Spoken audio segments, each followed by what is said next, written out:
Yung mga lads, grabe. Lakas nito.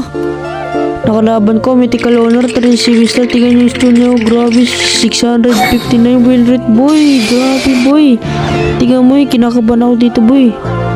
Yan na. Pang mali nga ako dyan kasi dito matama mga skill ko. Yan, grabe, napatay niya ako, bro. Talo na ba ako nito, guys? Siya na ba makakatalo sa akin, guys? Grabe, lakas dito, guys. Mali siya kasi inubos niya yung skill niya sa akin. Kaso yung dalawang skill niya tumatama kaya Piltil, yan ko na. Ayan na, boy. Napatay ko, boy. Nakaisa rin sa wakas. Dito mga pre, pangalawang sa bahay namin. Yan, naitaliin ko na kasi para di makapalag. Ayan na, napatay ko. Nakaisa ulit ako, guys. Grabe, guys. Saka dalawa pala. Yan, guys.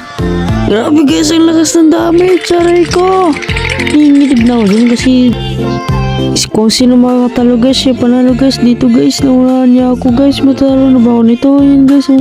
Ayan na, ayan, guys. Unti na lang ang life ko. Di niya pa ako napatay. Piso na lang ang tira sa aking buhay. Ngunit may pag-asa ako, guys. Wala na bang malakas kalaban dyan?